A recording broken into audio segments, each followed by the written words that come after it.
Cross massaging വ്യാപകമായി നടക്കുകയാണ്. ഇപ്പോൾ സ്ത്രീകൾ പുരുഷന്മാരെ മസാജ് ചെയ്യാൻ പാടില്ല, തിരിച്ചും പാടില്ല. ഇതാണല്ലോ നിയമം.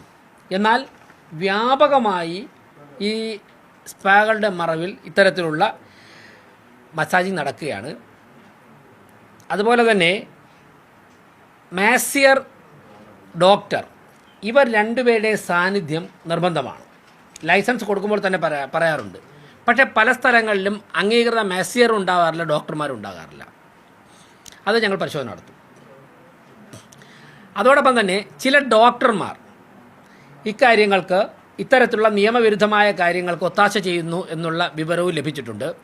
ആ ഡോക്ടർമാർ പോലീസിൻ്റെയും കോർപ്പറേഷൻ്റെയും കർശന നിരീക്ഷണത്തിലാണ്. മെഡിക്കൽ കൗൺസിലിനെ വിവരം അറിയിക്കുവാനുള്ള നടപടികൾ സ്വീകരിക്കും. മറ്റൊന്ന്, ചില പോലീസ് ഉദ്യോഗസ്ഥന്മാർ ഇത്തരത്തിലുള്ള അനധികൃത മാഫിയകളുമായി സൗഹൃദം സ്ഥാപിച്ചിട്ടുണ്ട്. അവരെക്കുറിച്ചുള്ള വിവരങ്ങൾ ലഭ്യമായിട്ടുണ്ട്. അത് കോർപ്പറേഷൻ വിവരങ്ങളുണ്ട്. അതോടൊപ്പം തന്നെ ഉന്നത പോലീസ് ഉദ്യോഗസ്ഥർക്ക് അവരുടെ വിവരങ്ങളുണ്ട്.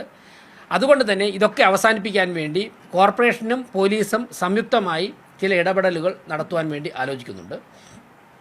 ഒരു കാര്യം തീർത്തും പറഞ്ഞിരിക്കുകയാണ്, ഇത്തരം ലൈസൻസിൻ്റെ മറവിൽ അനാശാസ്യ പ്രവർത്തനങ്ങളും അനധികൃത പ്രവർത്തനങ്ങളും നിയമവിരുദ്ധ പ്രവർത്തനങ്ങളും നടത്തുവാനെന്ന് തിരുവനന്തപുരം കോർപ്പറേഷനിലുള്ള ഒരു ഉടമസ്ഥരും വിചാരിക്കേണ്ട ശക്തമായ നടപടികൾ സ്വീകരിക്കും.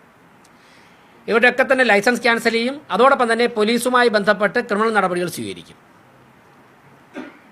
വളരെ അപകടകരമായ, ഏറ്റവും ദുഃഖകരമായ ചില വാർത്തകളാണ് പുറത്തു വന്നുകൊണ്ടിരിക്കുന്നത്. ഇന്നലെ രാത്രി നമ്മുടെ സെക്രട്ടേറിയറ്റിന് സമീപം ഒരു സ്പാ സെൻറ്ററിലേക്ക് ഒരു കുട്ടിയെ ഇൻ്റർവ്യൂവിന് വിളിച്ചിരുന്നു. അതിനുശേഷം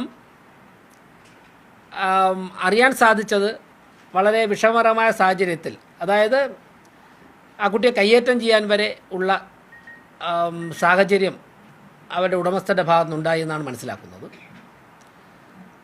അവർ കോർപ്പറേഷനെ ബന്ധപ്പെട്ടില്ല. ഇത് ലഭ്യമായൊരു വിവരമാണ്. അവരോട് നിയമ നടപടി സ്വീകരിക്കണമെന്നും ഞങ്ങൾക്ക് വിവരം തന്നവരോട് ആവശ്യപ്പെട്ടിട്ടുണ്ട്.